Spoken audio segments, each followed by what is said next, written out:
Hello, I'm Michelle. And I'm Laura, and this is the Pair Entrepreneurs Club podcast, a weekly show to help you navigate the demands of being a working parent. We will share lots of practical ideas, hints and tips, and our own and others' experiences with juggling work, family, health and finances. Above all, we want to help you find your purpose, define your identity, and banish any confidence gremlins that might be holding you back from the life you dream of. No matter whether you have children or not, there will be something here for you. Let's get started. Hello and welcome to the Pair Entrepreneurs Club podcast. Today I have Michelle Thomas with me, and thank you so much for joining me today, Michelle. I love it's a pleasure. Founder of the Happy Business Club. So I'll let you explain a little bit about yourself and how you founded that, but I think it's a great name to start with. All right. The Happy Business Club, it was one of those eureka moments. It started a very long time ago. I mean, even before I became a mom, I wanted to get into personal development and, make the world a better place. And I've always been heart-led, always been one for thinking things through and being a can-do kind of person. And I trained to be a hypnotherapist. I train in stress management. We're talking like early 2000s. And it all started from there. I did that for a while, and then circumstances change, as they generally do, and I stopped doing that. I moved to London from the northwest, and things kind of like just totally changed. I went and did health and safety. I used to work on building sites. I was in construction for quite a while, and then I wanted to come back home when I was planning a family, and I ended up with a business called Baby Ballet. So this is a franchise and I still run it to this day. We're like 12 years later. So I've always kind of had entrepreneurial blood. Even when I was like 13, I used to run a market stall with my dad. So it's kind of been in the family. And, I've kind of always had it. Now, the whole Happy Business Club came about because I love business. I love everything about business. I love the fact that you can get one person who can do so many things and bring passion and joy to the world and build something of real value that makes a difference to other people. And I see it time and time and time again, but it's really hard work when you're one individual on your own and you're setting something up, and everybody always starts there. Unless you've got a whole, kit and caboodle behind you in a massive structure, you're always going to start you yourself and the things that you know. And one of the things that we forget, I think, when we're starting a business is that we are the most valuable asset in our business. And happiness to us is going to be one of the key drivers to actually get us to learn and grow and take the next steps and build resilience, things like that. So one day I had no intention of setting up as a coach, even though for like 20 years I'd potentially been coaching on and off and formally and informally. I didn't really want to have it as a business because I had other things on the go. And I was on a marketing call in the middle of COVID, and I was learning about marketing funnels, and I was learning it so I could help other people. And all of a sudden, I thought I should be doing this. I was already sitting there speaking to business people, helping them out, finding solutions, working it in such a way that it suits them, as opposed to them consistently trying to push against the grain and do something that they're not really suited to. And literally, I was sitting there and I almost exploded. My face went red and I almost exploded. And I mean, if I could have said Eureka in the middle of that, I probably would have done. But it was like, right, this is it, the Happy Business Club. I got off the call. I got into my socials. I set up, I bought the domain name, and then I sat down and thought, what the hell am I going to do with this? And over the last couple of years, I've really been tapping into what people really need in terms of creating a happy life and bringing that to their business and using that in their business to actually create a successful and happy business.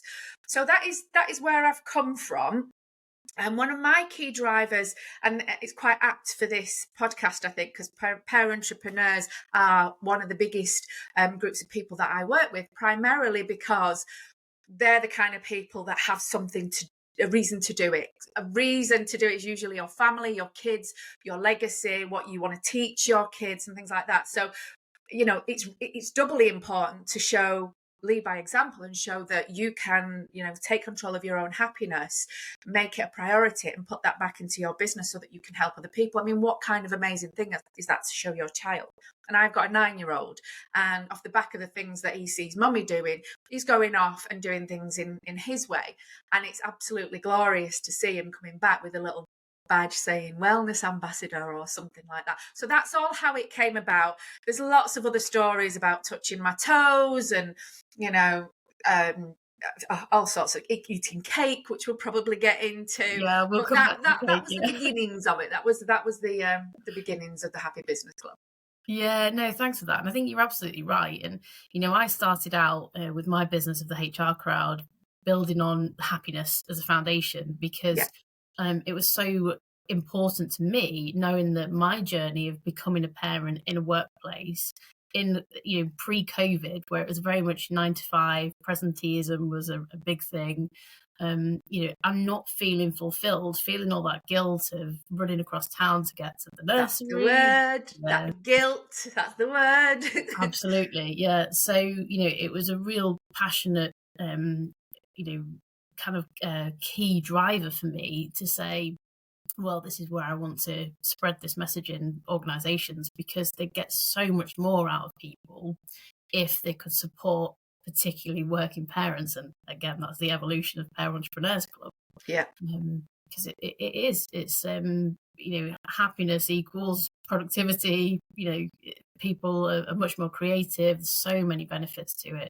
So when you said happiness is a business self-fulfilling as well, isn't it, Laura? I mean, you go into whether you go into work or you go to work for yourself, if you bring a lighter vibe, if you bring a happier vibe and know that the most important thing in that room for you and how you show up is how you feel that particular day, then that's going to have a ripple effect on everything else. And, when your kids come home, if you've had a rubbish day at work, they're going to really feel it as well. Mm-hmm. And then when they feel it, they end up acting out and then you feel it even more. So it's never going to do you any favours to just go down the path of least resistance and just be miserable every day. So we're not going to be doing that anymore. If you're listening to anything that I do, I don't let you get away with anything like that anymore. I just don't.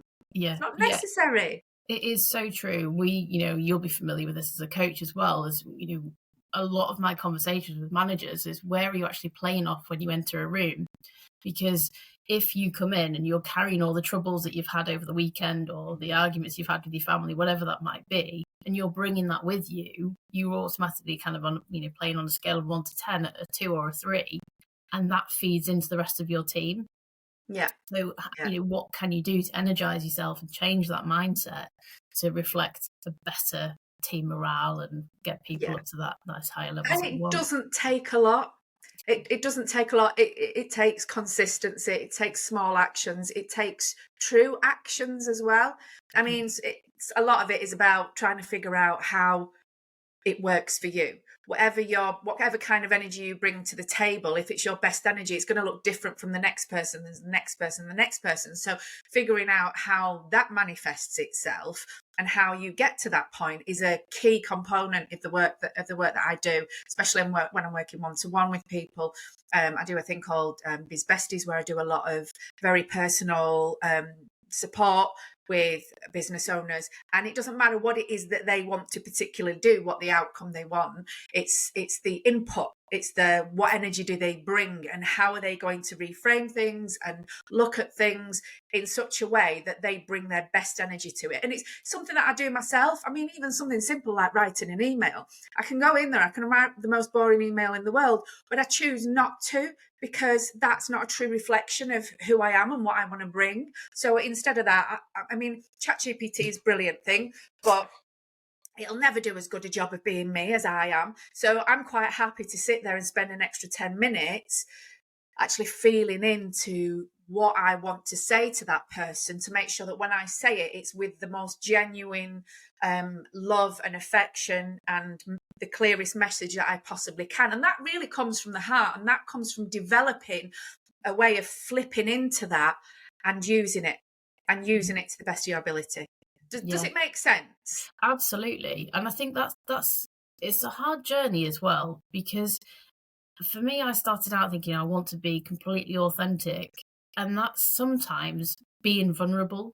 And I think particularly with social media, having to do reels and things that you do as a business owner, you said at the beginning you carry so many different hats. Yes. It's not always easy to push yourself outside of that comfort zone. No. So how have you found that with your business? Have you been able to challenge yourself on that and move, to... Yeah, I'm just like everybody else, I don't like failing. I don't like being rubbish at things.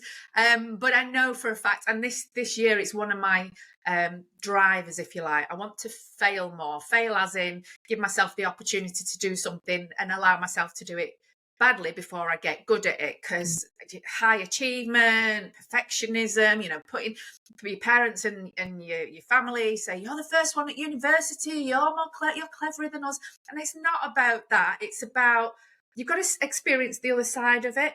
So I think yes, you can be vulnerable, and I personally can feel very vulnerable, and I don't really like to show it, but I always find that if you focus on the good stuff anyway, the vulnerability and the feeling of vulnerability doesn't stay for very long, because it's not your default mood. And one of the things that I like to do for myself is make sure that my self-care is so on point on a day. I mean, I'm talking, I don't even get out of bed without focusing on my self-care and what is important to me on that day. I won't even get out of bed, if I haven't done that. So that kind of crowds it out a little bit. So it's not that I don't feel vulnerable. It's not that I don't feel like I can't do wrong at all. It's that when I do get to that point, I have mechanisms whereby I don't sit in it. And it's like, no, I've got time for that. I'm nearly 50 years old. I don't know how much longer I've got left. I haven't got time for that. So I think it's just adopting the kind of attitude. It's not so much not allowing yourself to be that way. It's just not allowing yourself to stay there just for the sake of staying there. If you have to stay there because you go work things out, then that's a different matter altogether. And sometimes you need a little bit of help with that. But if it's a matter of you doing it for yourself, then it's not, you don't ignore it, you just accept it, and then you do the things that you do best and you bring that energy back. So it's always starting with the small things and building on that as well. I do like to do things like bed dancing. Bed dancing. Bed dancing, yeah. You don't get out of bed in the morning, but you put your music on and you jiggle around in the bed. I swear to God, it works. It's fine. It's no problem. And the little things like if you want to connect, one of the things that I do, and I really like this, it's my way of doing things, not for everybody, but if you have trouble, sitting at your desk and actually carving out the space for to speak to somebody and connect with somebody and make friends with people, which effectively that's what you need to be doing when you're working with your business, because if you're not out there speaking to people, it doesn't necessarily mean having to put your face on anything or going onto a video and do reels or anything. Just speaking and having those conversations, even if that's hard for you, maybe sitting in bed and like killing two birds with one stone, having a little scroll, not feeling guilty about having the little scroll, but at the same time looking out for opportunities to connect with people, not just people that you don't know, but also people that you do know. I mean, how hard is it in this day and age to make friends with somebody and keep in touch with them on a regular basis? Even if you want to, with all the will in the world, sometimes you just don't have the time to continuously do that, and that can get overwhelming. But if you take the time out before you even get out of bed, which for me feels like a little bit of dead time, not for everybody though. I know that for a fact. Some people just literally run out of bed and keep running until they get back into bed. But I wake up at a certain time, and I've got this time, and I will sit there and I will say hello to people. If you get a message, listen, if you get a message from me at 6 o'clock in the morning, you know that you're one of my mates. But I think that is so important. And we talk about routine, and this is what I was saying to you before we started the call. I've been really disrupted because of Christmas. I'm at the point now where I think I need a routine. I need to get back into going to the gym, having my self-care routine, whatever that might be, because we get out of that. I've had too much wine and cheese, and it's just gone to my head. So chocolate for me. Chocolate's in there as well. Yeah. Talking of chocolate and more kind of unhealthy things, but you claim you're obsessed with cake, and I Yeah. absolutely loved your birthday celebration of your business. So please tell our listeners about that. Oh, I'll tell you what, I think I loved it far more than I ever thought I would. The story behind it is I run a magazine called the Happy Business Express. It started off because I didn't want to write emails. I couldn't think of anything worse than writing boring emails to people who didn't want to read it. So I thought, well, what could I do instead of writing emails? Because it's part of your nurture sequence when you've got a business and you want to, put value out there into the world and stuff like that. I thought, oh, I'll do a magazine. It was just a random idea. I was walking one day, right, I'll do a magazine. Yeah, no problem. And so I did a magazine. It's like the audacity. Who does she think she is that she's going to do a magazine? I was like, yeah, I'll do a magazine. We'll do a magazine. So for the first one, I wrote quite a lot of it myself. I dragged in a few of my friends to write for me. I put it out into the world. I had the aim of getting 100 people on board. I can't even remember if I hit that number or not, but I give it a good bash. And then I realized I had to do another one and another one and another one. So it wasn't going to be all about me. It wasn't going to be about what I thought all the time. I wanted it to be an opportunity to connect with the kind of people that I want to hang out with. And they're happy businesses, heart-led entrepreneurs who struggle with things sometimes, but, get up and carry on going. And these are the things that I admire about them. So I started by doing call outs for people, saying, do you want to submit an article? I got organised and I did little guidelines and things like that. And I know you contributed to the last one as well with your tips around money and how to approach it, because the last one was themed money. So every month I do one and it has a theme. And then we got to about the 10th issue and I was like thinking, it's going to be our birthday soon. I'll have done a whole year. What am I going to do? And I would have loved, to go out there and send cakes and everything to everybody, except that would have cost a hell of a lot of money considering how much you have to spend on postage these days. So instead, I thought what I'll do is I'll buy a cake and I'll eat cake on their behalf. On the writer's behalf. Bearing in mind there was like 80 odd writers up until this point. So we'd done 12 issues. We'd had 80 odd people, 82 I think, people write for us. And I thought what I'll do is I'll invite people to promote their businesses in their birthday issue, because usually it's not necessarily about promoting businesses, it's about promoting the person behind the business and showing people your heart and showing people who you are so that they can make connections. So it's turned into this community. And the whole cake thing came right. So it started off with a mad idea. I'll eat cake. That's what I'll do. I'll get a cake and I'll eat cake. And then it was like, well, what if I got a big birthday cake and ate the big birthday cake? And I don't know about you, Laura, but have you ever seen on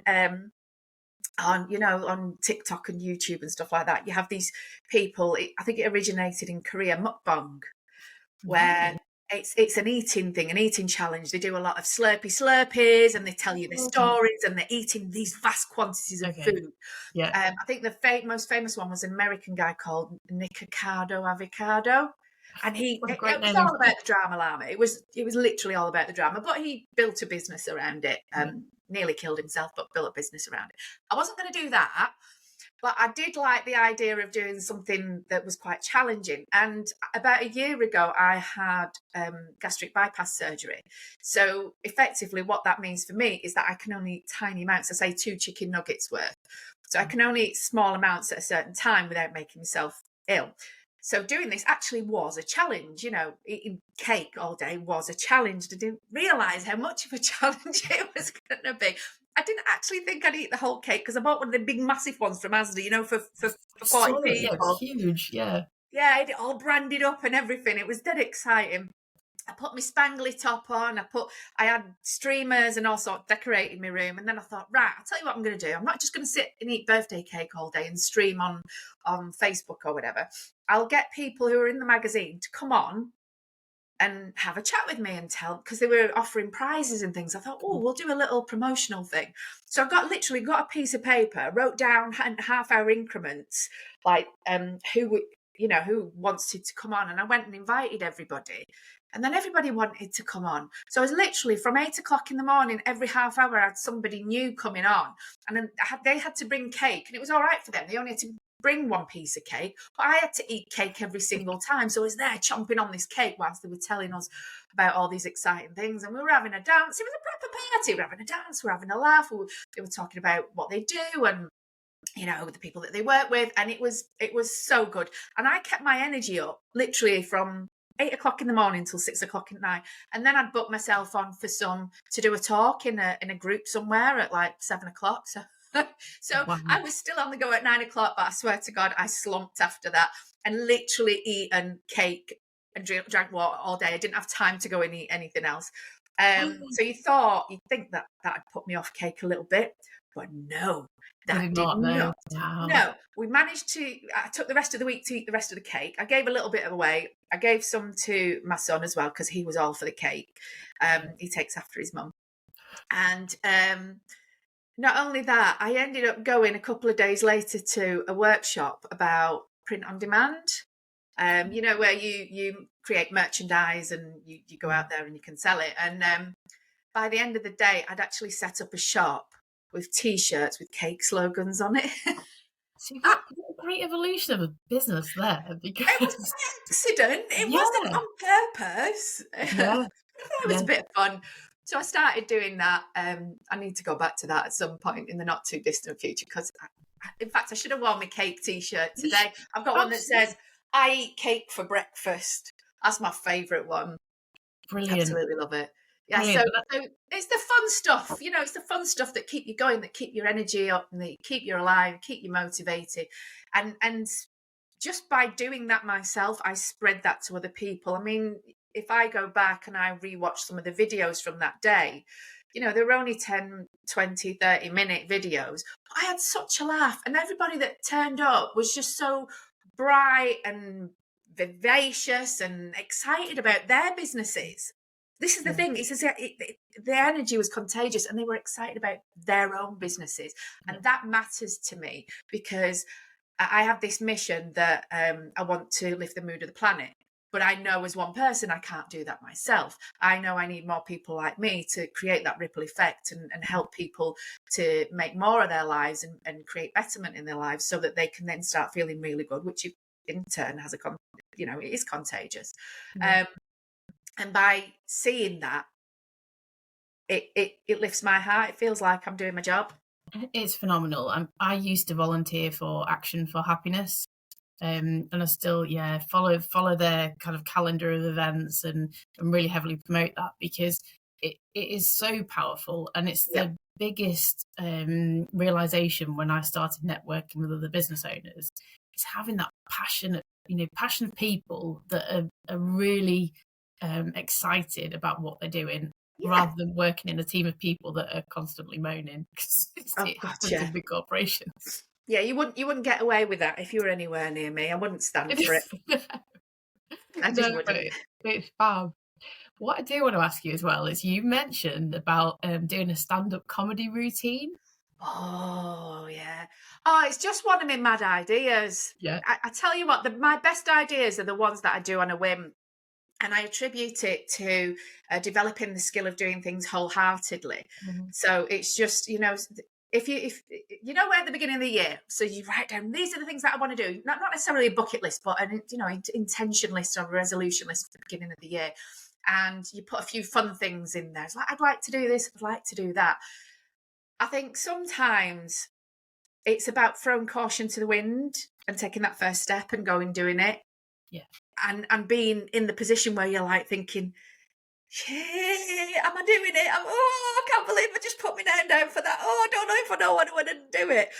And I've had a tendency to do this most of my life. So we're talking years and years ago. I was living in London, and it was before I met my second husband. Anyway, we're talking about 15, 16 years ago. And I was living in London, and I was standing at a bus stop one day. And this was back in the day when social media wasn't really a thing. So they had a piece of paper on the bus stop. And they have them things at the bottom where they write the number on. You can take a piece of paper and, ring the number and things. And it said 10-week comedy course. And I was like, oh, I fancy it. I fancy doing that. Didn't know a single comedian other than Billy Connolly. Didn't know anything about anybody. I was just like, took that, rang them up. It was just round the corner, booked myself on, and away I went. And I turned up, and there was 10 of us, 9 guys and me. These guys were serious about comedy. They knew the scripts of every major comedian. They knew who they were, where they were going, what they talked about, how they did it. And I knew nothing. I knew who Billy Connolly was, and I really appreciated that, but I literally did not know anything else. I just wanted to give it a go. So about 3 weeks in, you have to write your script. You have to find, it's like anything else, anything creative. You have to find your ideas. You have to create an energy around them. You have to be very particular about how you word things. You have to learn how to time things. You have to learn about facial expressions and characters and things like this. So there's a lot that goes into it. And we did it over 10 weeks. And I think about 4 weeks in, I was like, I don't want to do this anymore. And the guy who was running it, he said, come on. He says, you've got something to prove. These other guys, they already know what they're doing, but the winner in this group is you. You're the only woman, so come on, you got to pull your socks up and do it. So I eventually did it. And it wasn't a tiny little thing. It wasn't in some like little backwater pub or anything. It was in one of the major comedy clubs in London called Up the Creek in Camden. Not Camden. I can't even remember where the hell I lived. It's been Christmas. It was Greenwich. That's where I lived. I was thinking of the Cutty Sark, and it was in Greenwich. It was called Up the Creek, and it's where a lot of major big name comedians played when they first started off and were getting the gigs. And it was an amateur night. I mean, amateurs we weren't getting paid for it or anything. And we all had our slot, and I had the hardest slot. I had the slot where some people had already been on, people were going off getting their drinks, and they were getting a bit bored and they needed to be pepped up and stuff. And I turned up and I walked up onto the stage, bearing in mind I had prepared for this, and I stood there, lights in my face, sweating buckets, covered head to toe in leopard print because I'd made up some character from the north with big bazookas.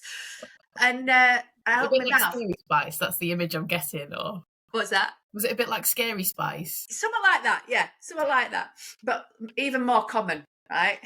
If you can imagine that. And I got up on stage, and all I could see these bright lights in my face. I couldn't really see the crowd, and I stood there and I opened my mouth, and nothing came out. And my brain just froze, and I felt like I was there for an absolute age. And then I think it was one of those things, something kicked in, I started talking. It's just like everything that you do in life. It's just getting over that first hump and doing the first step. And then everything that was there, that was ready to go, actually came out. I didn't do such a bad set. I had people coming up to me at the end, saying you're really brave and it was a good set and things like that. And I just stood there and said, I'm never doing that again. There's no way on this planet I'm ever going to do that again. And I didn't do it in a comedy club, but sometimes it feels like coming on these podcasts or doing, my little lives and things like that. Sometimes it just feels to me like comedy, like because the energy that I want to bring, a bit of fun, a bit of lightheartedness, a bit of silliness. It feels like that, but a lot lighter. So I think between then and now, I've kind of like leaned into that silliness. It's not silly. The work that I do is not silly in any way, shape or form. It's vitally important. But the way that I do it and because too many things are just so heavy, and we carry the burden of it all every single day. And sometimes we just don't need to do that. Sometimes we just need to set everything down and do things in a different way. And that is what I want to bring. But it's part of me that I want to bring. So yeah, I might have been a stand-up comedian for one night, and it taught me a lot of lessons. Yeah, what a great story. And what I love about that as well is that so many people say, oh yeah, I really want to do that, but never try it. The fact that you've actually gone and said, yeah, I've tried it, I didn't actually like it, but you've done it, you've got the t-shirt now. Bloody hard. Yeah. I can tell you for nothing, it's in terms of performances, I reckon it's one of the hardest things to do, because there's nothing there to back you up. It's you and them. And if they don't like you, it doesn't matter how great you are, how on top of your game you are. If they are not into it, You could be the most amazing comedian. You could be in the wrong room. You're not going to get the feedback, and it will hit you like a ton of bricks. You need some amazing, levels of resilience. You've got no music to back you up. You can't style it out when you fall over and pick yourself back up and carry it on. It's really, really hard. So you've got to be on point. You've got to know your stuff, and you've got to be able to adapt and deal with things and become resilient. And I think that's one of the, even though I said that, I never do it again. Of course I do it again. I've just done it in different guises, and building that kind of resilience has been a part of it. But it did teach me quite a lot. It taught me a hell of a lot. Yeah, no, thanks for sharing that. That's really interesting. Tell many people about that. No, thank you. I just want to ask you as well, we always ask our guests to recommend a book or something for our listeners that you think could be on parenting or work-life balance or business, whatever you've been reading lately, even if it's a really good fiction book that's helped you relax. There's millions of books. I'd quite like to recommend something that one of my friends has written, but I'm not going to. Oh, don't tell her. I mean, I've got lots of friends who've written lots of books, and I could literally pick any one of them out because they are absolutely phenomenal. But I'm going to recommend the one that really kicked things off for me in terms of happiness, which is The Happiness Advantage by Sean Accor. Okay. And I read it many years ago, and every time I read it, you know what it's like sometimes when you read a really good book and you don't read it for ages and then you read it again, it's almost like you've never read it before. It's almost like it hits on a different level. And I recently it gave me tingles. I was so excited because it's one of my favorite books, and I'll go back to it again and again, and I'll probably read it again tomorrow. I went on the Calm app. Yes. I use that. I use that to get sleep. I like the rain noises. And I went through a phase of going through the little meditations because I thought the meditations, the short ones, were really good.